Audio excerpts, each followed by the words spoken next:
Thank you, Madam Speaker. Madam Speaker, and still I rise. To quote Maya Angelou, and still I rise, bringing the gifts my ancestors gave. I am the dream and hope of the slave.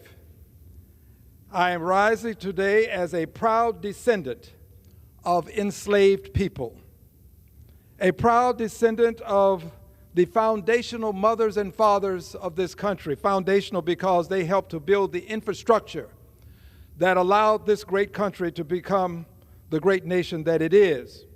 There were many others who contributed to this country, but they by the millions contributed, and their lives were sacrificed such that we might have the great nation that we have today. So I rise today to talk specifically about a conscious agenda. A conscious agenda. A conscious agenda is one that I believe can be embraced by all people of goodwill. A conscious agenda. I have before you and me some of what would be included in a conscious agenda. And I'd like to give a brief explanation about each. I'd like to set the stage by explaining some of what Dr. King called to our attention with reference to this question of the conscious. In speaking to a group of clergy and laypersons concerned about the Vietnam War in 1968 on February 6 in Washington, D.C., Dr. King concluded his speech with some very powerful language that addresses the role that conscience plays in doing some things, in taking certain positions. Dr. King's final words were, on some positions, cowardice will ask the question, is it safe? I will add parenthetically here, is it okay for me to do this or will I be harmed in some way physically? Cowardice will ask you, is it safe to do this? He goes on to say expediency will ask the question, is it politic? Does it make good political sense to do what I'm about to do? He further indicates that vanity asks the question, is it popular? If I do this, will I have a parade in my honor? Will there be people who will celebrate what I'm about to do or what I'm doing?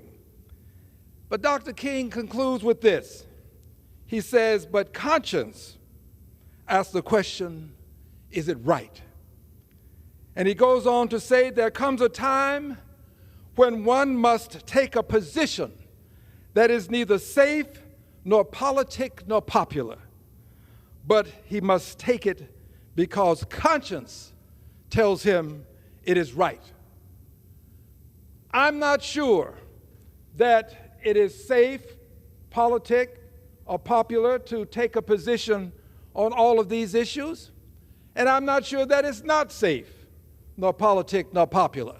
But I do say this, conscience tells me that I should do this. There's a moral imperative to bring these issues before the Congress of the United States of America. And I do so because conscience tells me it's the right thing to do. I believe that as a matter of conscience, we should have a Slavery Remembrance Day. And I understand that this day is one that ought to be commemorated. Commemorated. Unlike many other days that we celebrate, we commemorate this day. There can be some celebration of the lives of those who were lost to slavery, but this is a day for commemoration principally. And as a day of commemoration, I believe that we ought to let the world know how much we appreciate those millions of people who were enslaved, many of whom were born into slavery, lived as slaves and died as slaves. It's time for this country to show some appreciation for them. For too long, we have revered the enslavers and reviled the enslaved. So this conscious agenda would have us recognize Slavery Remembrance Day, and August the 20th of 1619 is the date that the first enslaved people were brought to this country. It was on that day, and Point Comfort, that a slave ship, the White Lion, landed. And it brought with it some 20-odd, as it is said, enslaved persons. They were introduced to the English-speaking colonies in this country. 20 human beings stolen, kidnapped, and brought to our country. Brought to our country and traded, just as you would trade a horse, or you would trade some piece of machinery. Traded human beings, 1619, August 20th, traded into slavery into this country.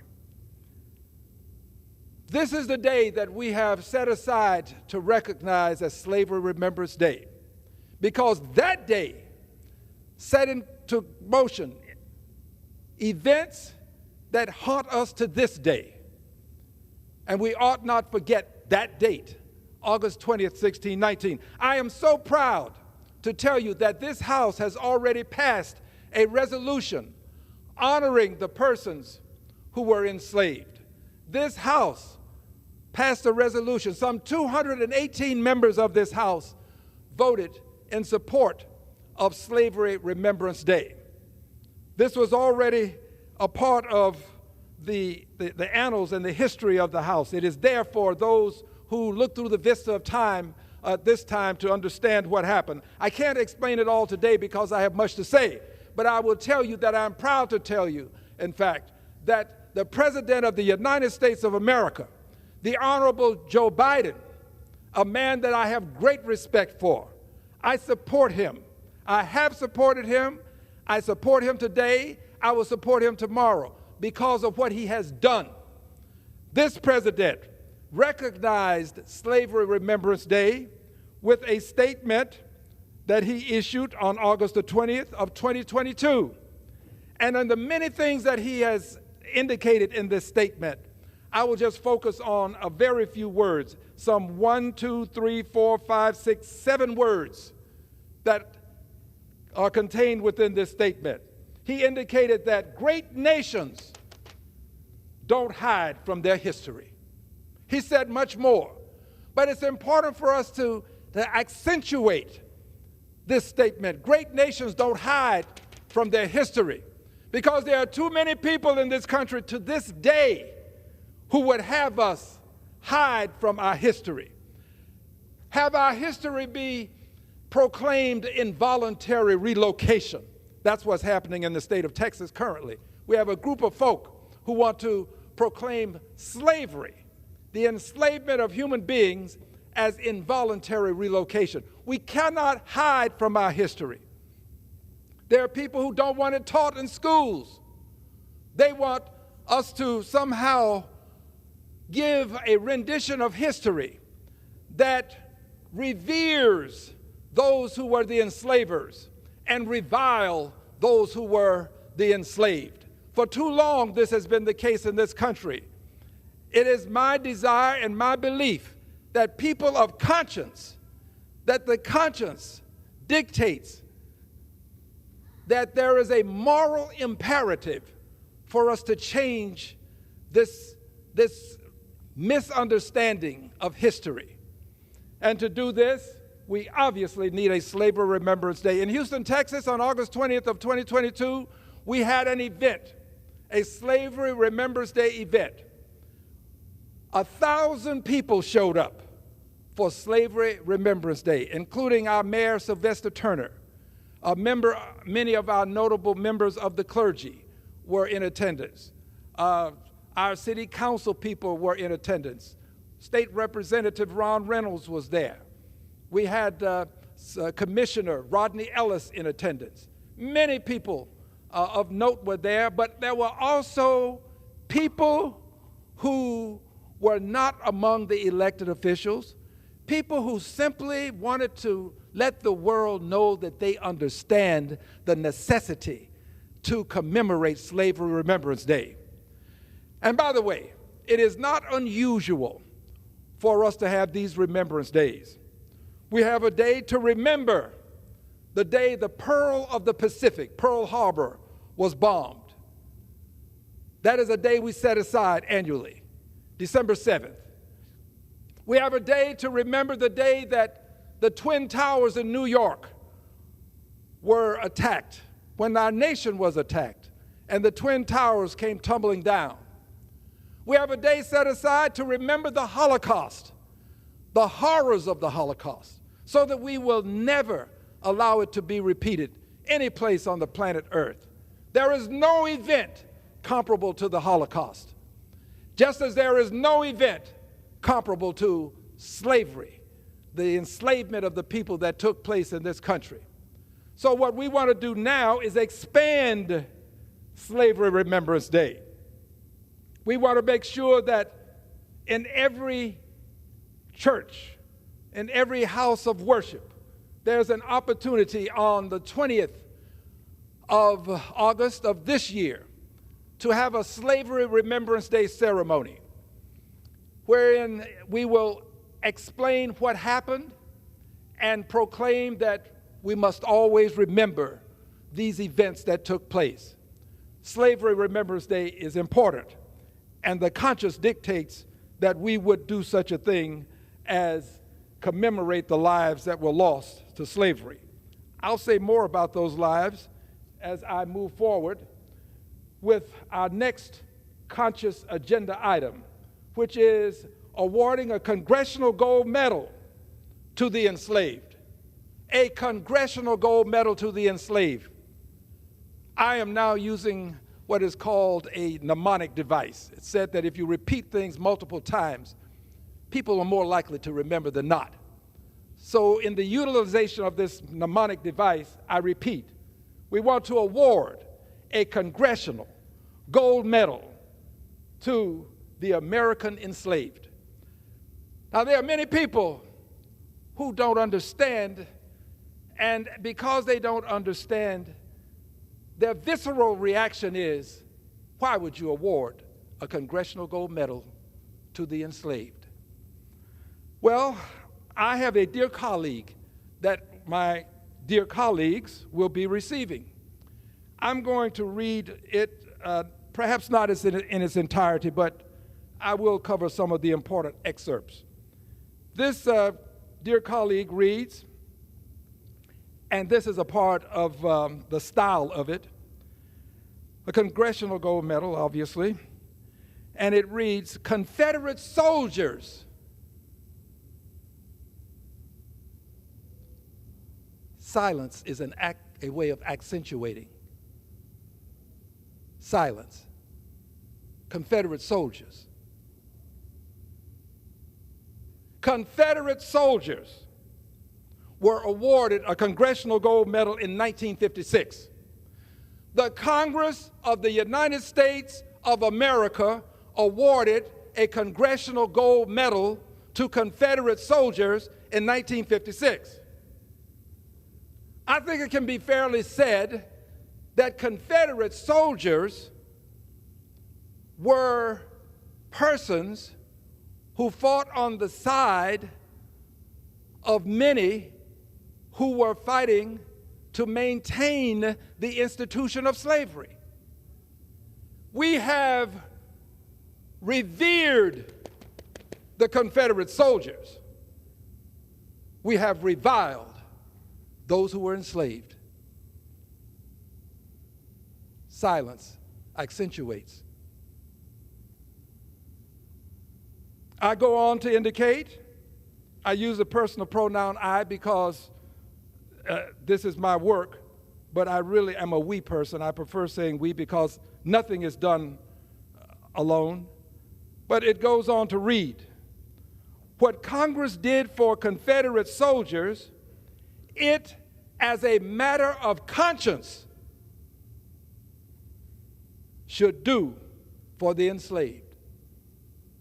what we did for Confederate soldiers as a matter of conscience, there is a moral imperative to do for the enslaved. So I'm asking members to support the historic Congressional Gold Medal for America's economic foundational fathers, mothers, and children, the enslaved. Note that I said children. I'm not proud that this happened. I love my country, but I speak truth to power, truth about power.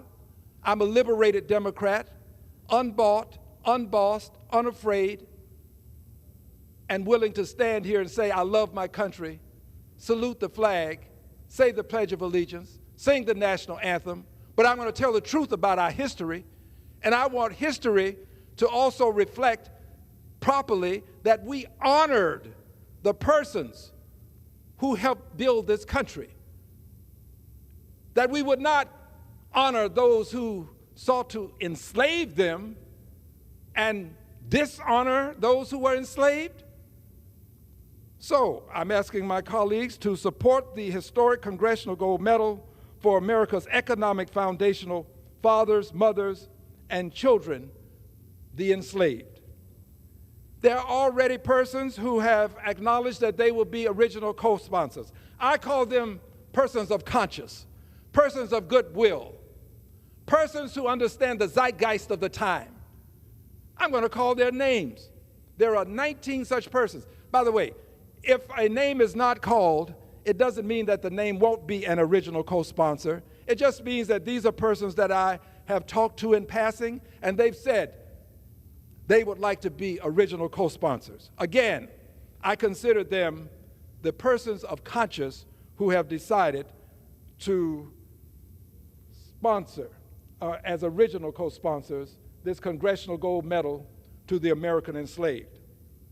Their names are the Honorable Maxine Waters, the Honorable Benny Thompson, the Honorable Danny K. Davis, the Honorable Jim McGovern, the Honorable Brad Sherman, the Honorable Barbara Lee, the Honorable Yvette Clark, the Honorable Hank Johnson, the Honorable Jerry Connolly, the Honorable Kwesi Mfume, the Honorable David Cicilline, the Honorable Pete Aguilar, the Honorable Ted Lieu, the Honorable Adriano Espaillat, the Honorable Sylvia Garcia, the Honorable Alexandria Ocasio-Cortez, the Honorable Ilhan Omar, the Honorable Ayanna Pressley, and the Honorable Troy Carter. Only the persons that I have talked to, and I might add, I've not talked to a single person who has said, no, we should not honor the enslaved.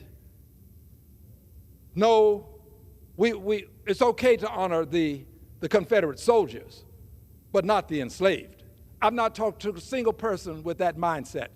Every person, without question, reservation, hesitation, or equivocation, immediately said, yes, yes, sign me up.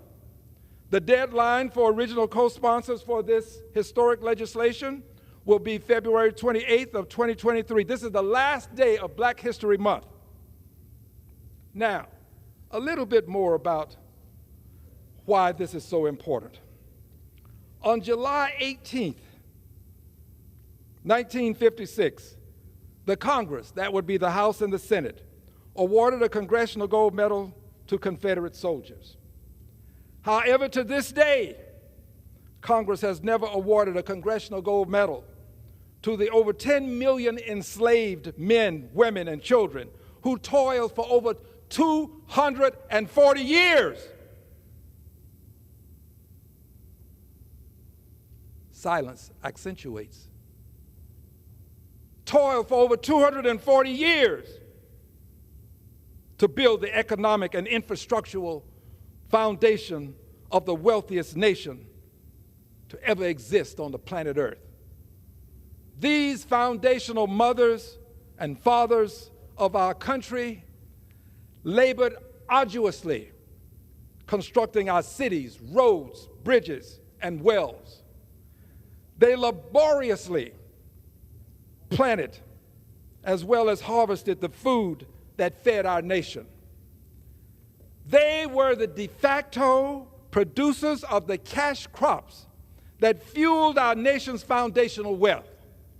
These enslaved human beings of African ancestors, of African ancestry, toiled as slaves without remuneration or recompense.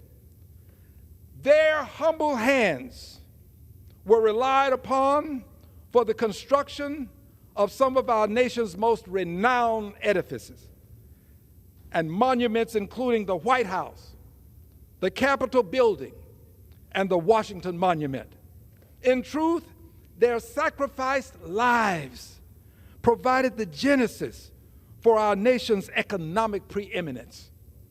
These sacrificed human beings, men, women, and children, were the greatest contributors to the American foundational economy, yet their contributions are almost universally forgotten, under-recognized, ignored, overlooked, and or undervalued. For these and countless other justifications, I am beseeching Congress as a matter of conscience. Silence accentuates. I'm beseeching Congress as a matter of conscience, to award a Congressional Gold Medal collectively to the human beings who are the foundational fathers, mothers, and children that toiled as slaves without recompense or recognition for their unparalleled contributions to the infrastructural and economic development of the nation that we enjoy today. We are all the beneficiaries of their sacrifice.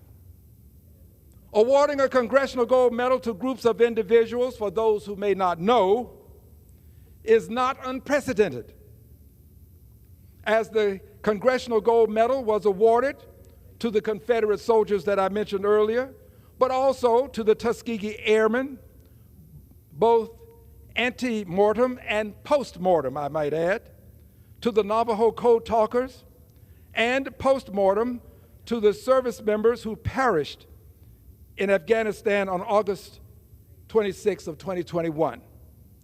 It is my belief that the men, women, and children who suffered a great crime against humanity, silence accentuates, who suffered a great crime against humanity, toiling unremunerated as slaves, many for their entire work lives, are deserving of a Congressional Gold Medal, and they are deserving to the same extent as those who soldiered to preserve slavery. The zeitgeist of our time impels the introduction of this historic legislation, and I want members to know that if they wish to be recognized as a courageous person of conscience who is an original co-sponsor, that they would please contact my office. In the words of Maya Angelou, bringing the gifts my ancestors gave, I'm the dream and the hope of the slave. I would hope that others would join me in bringing forth this historic legislation. Now, dear friends, I would call to your attention another piece of legislation. It is a resolution that would remove the name of Richard Russell from the Russell Senate Office Building.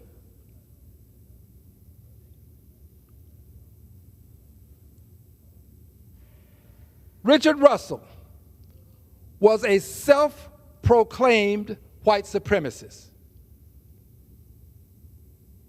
Self-proclaimed white supremacist. He helped to author the Southern Manifesto. He fought against legislation that would accord punishment for those who were lynched. He was a self-proclaimed white supremacist. His name ought not be on a building that is paid for with tax dollars. I am as adamant about this as I would be about a building having the name of someone associated with the Third Reich. I would never tolerate that. I would take the stand I'm taking here and now to get that person's name off of that building. No person associated with the Third Reich should have his or her name on a building paid for with taxpayer dollars in a country that professes liberty and justice for all. Richard Russell's name needs to be removed. And his statue, which happens to be in a rotunda devoted to him, his statue has to be removed from the building.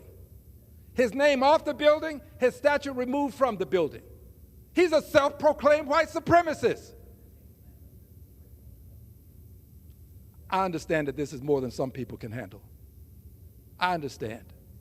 It's as a matter of fact, it hurts me to even say it. If I could live my life and do otherwise, I would, but my conscience won't allow me to do it. My conscience dictates that I must do this. This is a part of the conscious agenda. His name should be removed. Now, there are those who would say, well, whose name do you want? That's a fair question. And here's a fair response. The fair response is, remove his name, let it revert to the name that it had prior to his name being placed on the building, and then select the name of your choice. We can remove his name. We can separate the removal of his name from the renaming of the building. The name that was on the building before it became the Richard Russell Office Building was the old Senate Office Building. Let it revert back to the old Senate Office Building. And then select the name.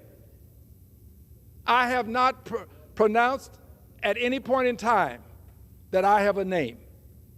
I have no name to offer. I offer justice to people who find that this name is offensive. And it is offensive. I don't go into the Russell Office Building. That is my means of protesting what I see as something that is insulting. And my guess is that it is insulting to a good many other people. A good many don't know the history that I know. Perhaps that's the reason that they don't take the positions that I take. But I take this position as a matter of conscience. Richard Russell's name should be removed from the Senate Office Building, paid for and maintained with tax dollars. The next item on the conscious agenda is the enactment of legislation that we will be filing, styled with some variation possibly, the Securities and Exchange Atonement Act. Securities and Exchange Atonement Act. As the chair of the subcommittee for oversight and investigations of the Financial Services Full Committee, we held hearings. And we had the largest banks to come in. And we posed a question. Do you think that your institution has done enough to atone for its predecessor institutions or institution having been involved with slavery? Let me explain. Many of our very large banks, I won't go into the names today, I'm prepared to, but I won't. Many of our largest banking institutions had predecessor institutions, meaning banks that at some point they acquired, that literally engaged in the slave trade. One bank, more than one actually, one just came to mind, actually took slaves as collateral, just as you would take a car, a piece of furniture, human beings, collateral. And when the person that placed them in the contract as collateral defaulted, then they were possessed. Just as you would go out and claim a horse that was collateral, they took possession of the slaves. They made money by trading in slavery and in slaves in this fashion. They need to atone. There were insurance companies that insured slaves just as you would insure a horse or cattle. Insured human beings for the benefit of the masters, so that if something happened to the human beings, the master would be compensated. Conscience dictates that there be atonement for this. The world has been set in motion such that you cannot create such egregious offenses and just walk away and then later say, well, I had nothing to do with that. Why should I have to be a part of the atonement process? Because we are the beneficiaries of slavery. We are. And because the president, whom I happen to agree with, indicated that great nations don't hide from their history. But I would also add, great nations do the responsible thing as it relates to their history, which is to acknowledge it and then atone for transgressions. That's what great nations do. This is a great nation.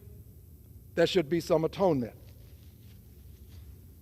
So we will have this introduced, this legislation, and colleagues will be given the opportunity to be original co-sponsors as well as co-sponsors. It's not asking too much for us to investigate, find out which of these mega institutions engaged in the utilization of human beings as collateral and insured them as they would cattle. We should investigate, and they should atone.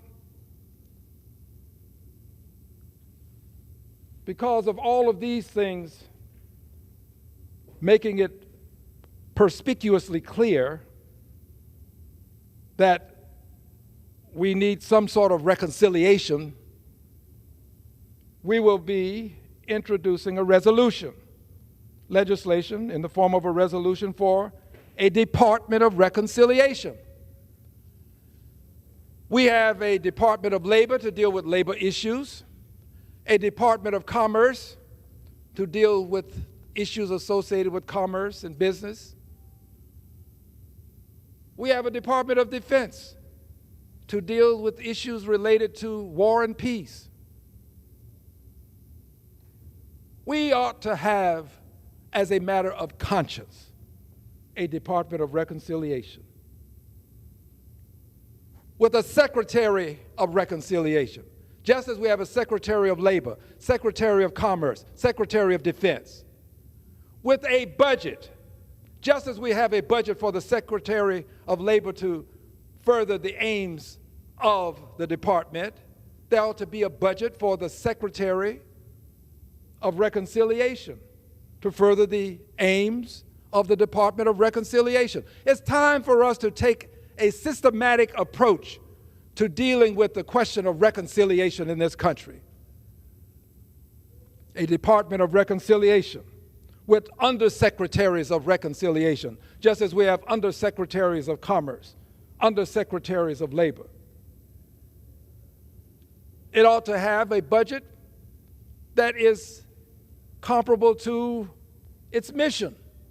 I have not set the budget, but I do believe that if we index it to the Department of Defense and make it some percentage of that budget, we are likely to have it funded on an annual basis.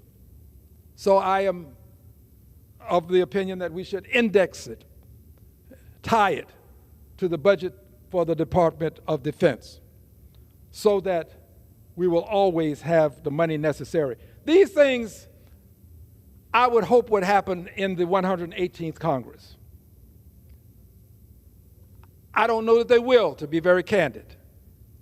But I do know this. My record will show that as a person of conscience, I brought them to the attention of the Congress. And that the Congress had every opportunity to embrace what I believe to be questions of conscience that have to be dealt with at some point.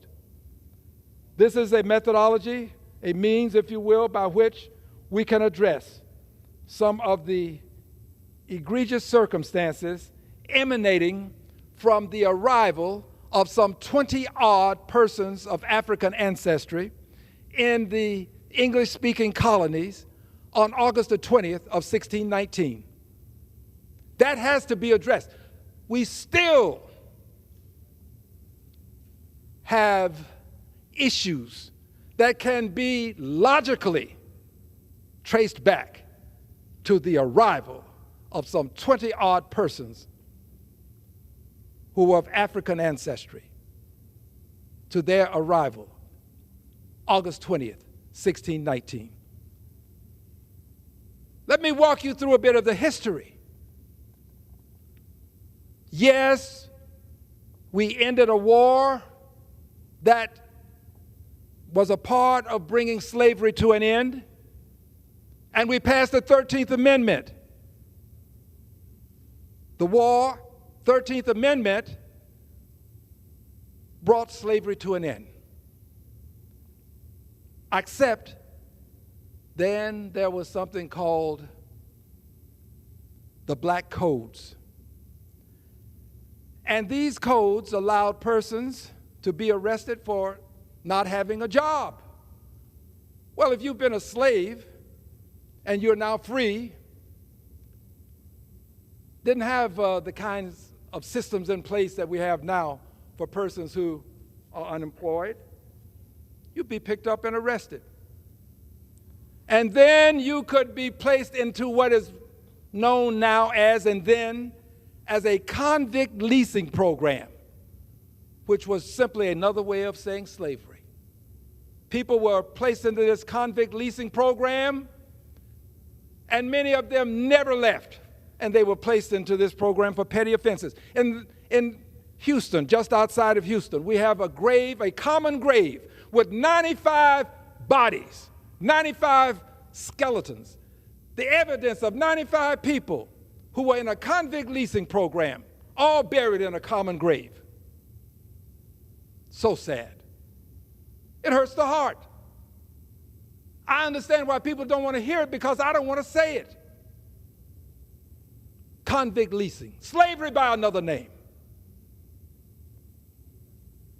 Moving forward in history, we then had lawful segregation. I lived through lawful segregation.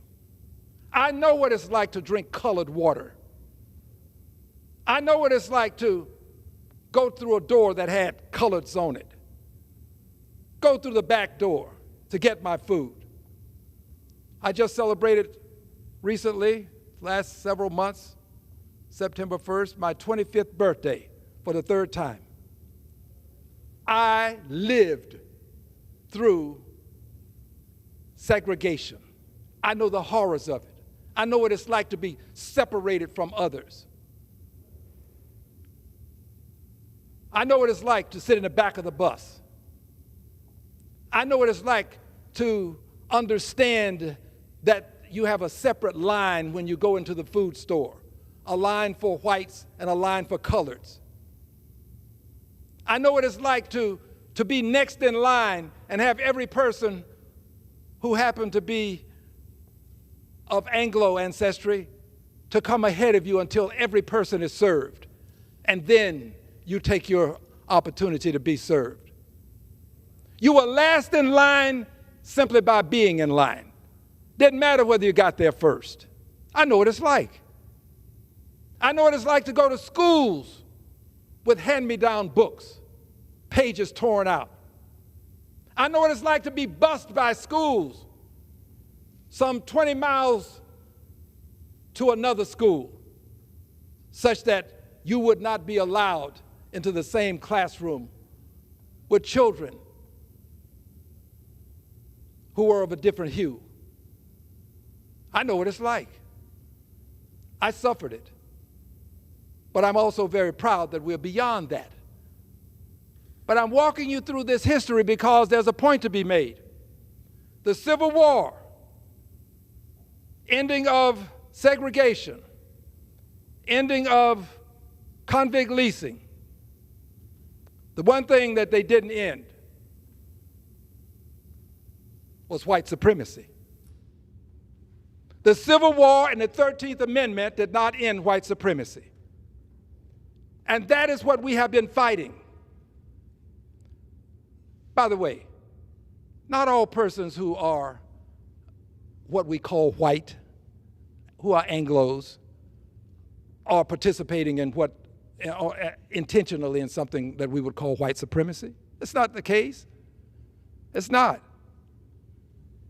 But there is empirical evidence to support the notion that if you are a person of color and you have superior credit and you seek a loan, you are likely to get less money and a higher interest rate than a person who's not of color, who doesn't have superior credit. The empirical evidence is there. Testing has been done. By the way, there are many people who fight allowing us to do this testing. There are people who don't want the empirical evidence to surface. They give all kinds of reasons for why we ought not do that. We ought to do that because that is a means by which we can ascertain how far we have truly come and understand that sometimes it's the color of skin, not the character within, that determines the worth of women and men. The color of skin still does. Try getting the loan as a person of color. Personal experience. Finished law school, 4 of us applied for a loan. The loan officer cooperated with us, we cooperated with him. We received a loan to open a business, paid every payment on time, and paid the loan off early. We went back to get another loan. A different loan officer declined to let us have a second loan. And when we judiciously explained, we received the first loan. We're asking for less money.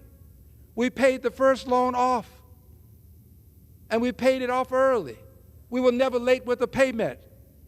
His response to us was, you shouldn't have gotten the first loan. I've lived it. I don't have to talk about what others have said, what they've told me. This was a loan officer telling 4 lawyers who repaid a loan, paid on time, repaid the loan early, that they shouldn't have gotten that loan. One can but only imagine, if you're not me, what that was like as a lawyer to be told that you didn't qualify for what you qualified for, and you repaid. The point is this, dear brothers and sisters, and whether you like it or not, I consider you my brothers and sisters. I do. I do because Dr. King was right. There really is but one race, and that's the human race. I concur with him when he said that all persons are created equal, from a base black to a treble white. I believe he was right when he said that fleecy locks and black complexion cannot forfeit nature's claim. Though skin may differ, affection dwells in black and white the same. And were I so tall as to reach the pole, or grasp the ocean at a span, I must be measured by my soul, for the mind is the standard of the man and woman, I might add. I believe in my country. I have faith in the words in the Declaration of Independence. Persons created equal, endowed by the Creator with certain inalienable rights, among them life, liberty, and the pursuit of happiness. I have faith. I have faith in the Pledge of Allegiance, liberty and justice for all.